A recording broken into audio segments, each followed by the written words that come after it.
I started digging shellfish when I was in junior high school. I started digging with the bull rake, started digging for little net clams. Through the years, I got more efficient at it, started scuba diving for shellfish, and then went away to college and started studying aquaculture and fisheries technology. When I finished college in 2002, I started a 1-acre oyster farm, Matunuck Oyster Farm. From there, I expanded to 3 acres and then 7 acres. Started selling oysters all over the country. Rhode Island's in a really unique spot between Boston and New York. We have really pristine waters, and it turned out to be a great place to grow oysters. By 2009, I was ready to purchase a commercial piece of property to be able to operate my oyster farm out of. I really bought the restaurant for these docks we're standing on. I needed these commercial docks, and today the restaurant is open 365 days a year for lunch and dinner. Oyster farming is like farming any other kind of livestock. There's parasites, predators, and disease every step of the way, trying to increase survival and decrease mortality is a constant process. And here, there's the mud crab. There's the little guy that munches away at the edges of the shells. He's no good. What separates Matunuck oysters from other oysters in the market is the process that we grow them and where we grow them. Oysters are like wine. You can have a vineyard on one side of the road growing a variety of grape, and a vineyard on the other side of the road growing the same variety of grape, and years later they'll yield totally different products. Oysters are similar. Depending on what water body they're growing, the salinity of that water body, what technique you use, whether you're growing them on the sea floor or suspended in the water, that'll all have an impact on the end product. One of the things we do to separate our product in the market is we shake the bags and tumble the oysters, which breaks off that new growth that's termed the cuticle of the oyster. By breaking off that new growth, it slows the growth down a little bit, but it creates the oyster to have a thicker shell and a nicer, deeper cup. And that's one of the things that separates the Matunuck oysters from other oysters in the market. So Matunuck Vegetable Farm started in 2011. The reason I started Matunuck Vegetable Farm was to provide fresh local produce to our guests. At the time we were buying fresh produce from local farmers, but there wasn't always enough of it, and we couldn't get it all year round. So we started with 2 6-acre fields and 2 100-foot greenhouses so we can produce organic vegetables all year long.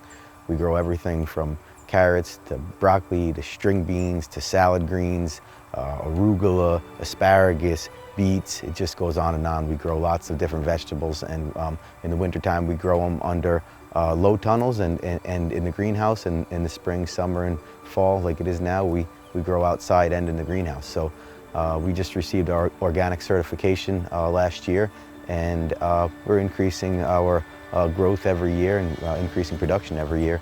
It's it's really helping the restaurant and helping the guests appreciate the local flavor.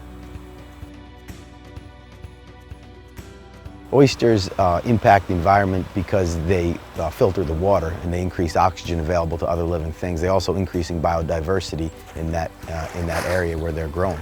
As you see when you pull up the bags from the water, they're teeming with life. Growing the vegetables so close to the restaurant and growing the oysters so close to the restaurant not only increases the freshness that the guests are experiencing at Matunuck Oyster Bar, but it also is a more sustainable way of producing our food and serving it. Doing farm tours is actually one of my favorite parts of the week because it gets me back onto the oyster farm. I used to be out here every day, and now I'm in the restaurant almost all the time. So when I do a farm tour, I get to visit the farm and really see, and talk about and show people what it is that I do and what it is I love. Small, medium, and large all in the same bag. So one of the things we have to do is separate those different size oysters. The oyster farm tour starts at Matunuck Oyster Bar, where we talk about aquaculture on a broader scale. And then we go out to the Matunuck Oyster Farm and we actually see how we grow the oysters out at the Matunuck Oyster Farm.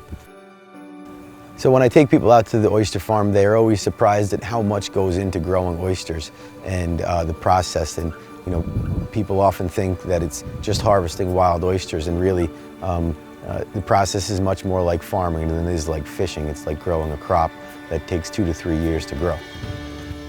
Now this system we started using recently. This is floating gear. The parasites, predators, and change every couple years, and so this prevents the mud crabs from eating our seed oysters. and we can hold more bags in the footprint of 3 bags. We can now hold 9 or 12 bags. And you can see on the bag there's different types of growth. This is an encrusting tunicate, kind of like a coral almost. It will cover the entire bag if you don't maintain it, and then it'll prevent algae from getting to the oysters, and they won't be able to feed as readily. And on the top there's different types of macroalgae that grows.